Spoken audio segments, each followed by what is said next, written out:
Today we're tying a little black stonefly. Now this is a dry fly, dry hackle, and it's also a female. You see the little white butt section there, which looks like the egg sac on a female. Now these bugs hatch on the Deschutes River this time of year, February, March, in the early morning, starting 10, 11 o'clock, but I've also found this to be an excellent searching pattern on a lot of other rivers clear up to midsummer. So we're going to tie the little black stone dry in a female. The butt section is made out of white craft foam you get at craft stores. This is about 2 millimeters thick. It comes in very large sheets. I've just got a piece of it here. And what I like to do is cut a bunch of these before I start tying. And you want just about the width of the scissor blade wide, so you can just barely see the other side of the white coming out the side of the scissors when you make the cuts. I'll cut a bunch of these, and all I'm after is almost a square piece, a little piece like that. That one's kind of rectangular, but that one will do. And we use the full body length of the foam on the fly because it helps it float. For the wing on this, we're going to use deer hair.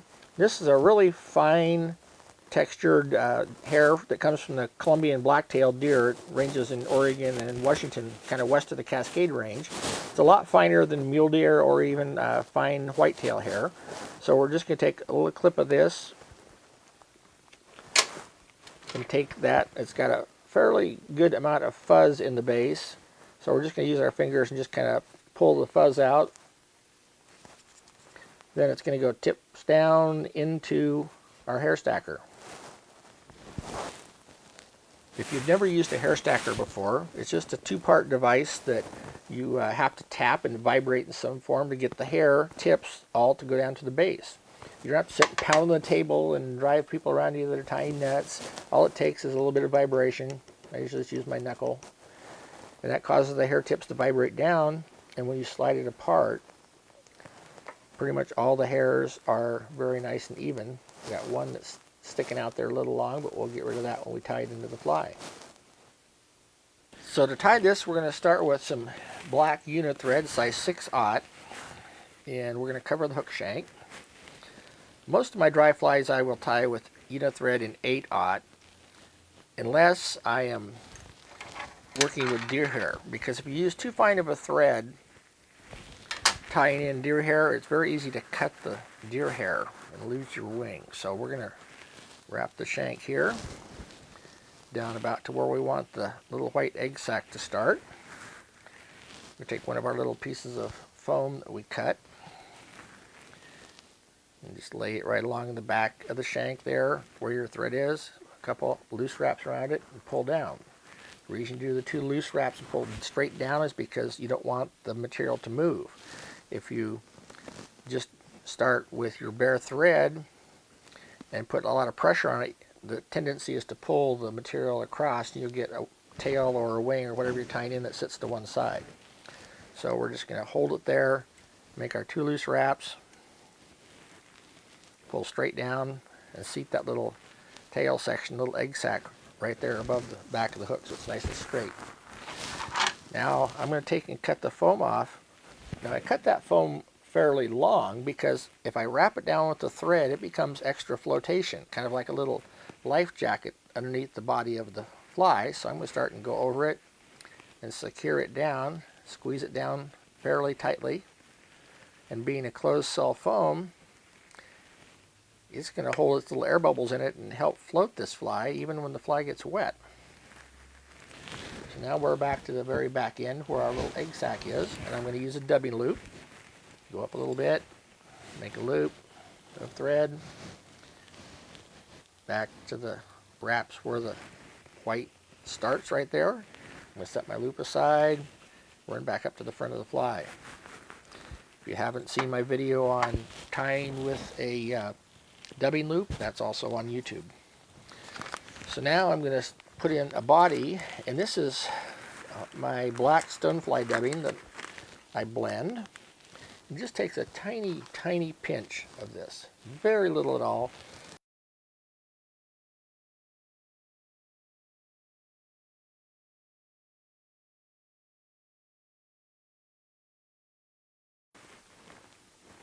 like that, because that will work better and stay tighter in the body for this particular pattern. We don't want it to be real fuzzy. We want it to be a fairly small, thin body. So I'm going to spin that material, grab it with my hackle pliers, and just start and wrap my way to the front.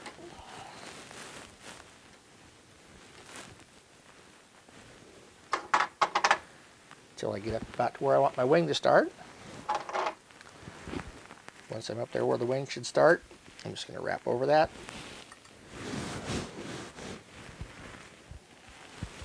So it's secured. Flip it off. And wrap a bit of a solid base there for my wing to go on. And when we put the wing on, if you don't have a good solid thread base, the wing will slide, or like I say, it's easier to cut against the hook shank.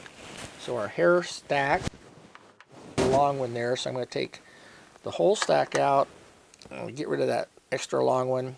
And if it seems like there might be a little bit too much hair there, you can always grab farther back down on the back and pull the short ones out. Some people will grab up here and pull these out, but when you do that, you're pulling out your long ones, which you really want to be in there. You want the long ones to be able to stay in the fly and not slide out. So I've got most of the little short ones pulled out. I know I want my wing to be just about the length of the tail of the fly. So that tells me that I can cut it up here, and I like to cut materials before I tie them in his wings. So I'm going to make a nice even cut there so it's back together. I'm going to spin my thread counterclockwise because I want this to go up over the deer hair like that. Couple wraps, pull straight down, then wrap the rest of the deer hair in place. That gives a nice wing that lays very straight out the back, and by holding it down and wrapping, it doesn't flare out as much as if you just let it go, and it also doesn't spin. So what I've done now is I've wrapped as far back this way as I want to go with my wing, or my hackle, but I don't pull down really tight because I don't want that to flare out a whole lot. I want it to stay laying down. So those last couple of wraps back there were kind of just placement wraps where I want the hackle to go, but not necessarily hard enough it's going to cause this to flare out or cut the deer hair. The hackle I like to use on this pattern is a nice medium dun. This happens to be a natural colored neck, but dyed necks are fine as well. If you have to use something other than a medium dun, if you don't happen to have one of these, black will work, or grizzly will work also. Medium dun just seems to be a little bit better for this particular pattern, so we're just going to pick our fly or our hackle out of the middle there where we want it. Once I have my hackle selected, I'm going to go down to where it goes from where the fine barbs are to where the fuzziness starts right down there, and I'm going to cut that hackle off. Now before I tie my hackle in, I will just take and pull just a couple fibers off to make a little room to tie the shank of the feather, or the stem of the feather, onto the hook without matting too many fibers down. I always try to tie it in on the top of the hook shank. If you tie it closest to you or to the side, you're adding weight to one side or the other. So to try to always get a balanced fly, I always try to tie it down the top. And I also have the side up that you see when it's on the cape, so it's a little bit more color toward the front than the shinier side on the back. It just helps on dry fly hackles to keep them pointing in the right direction and floating the fly. Now I'm going to cinch down fairly hard on that thread, as hard as 6/0 thread will let me do. And I'm going to throw a 1/2 inch in there just to make sure it's not going to slip and get away from me. So now I'll grab it with my little hackle pliers toward the tip, and a lot of these natural duns can be really fragile, so I'm just going to start and wrap carefully right at the point where the thread and the deer hair meet. I don't want to go up on the deer hair because it'll make that flare, and I don't want to get too far forward because I want to have a lot of room to wrap the rest of the feather. We'll just continue wrapping, keeping them spaced side by side until I get to the eye of the hook. Just going to take the thread and go behind the feather and around a couple times. Very brittle, broke right off, which is fine. I was done with it. And a couple 1/2 inches to keep everything in place.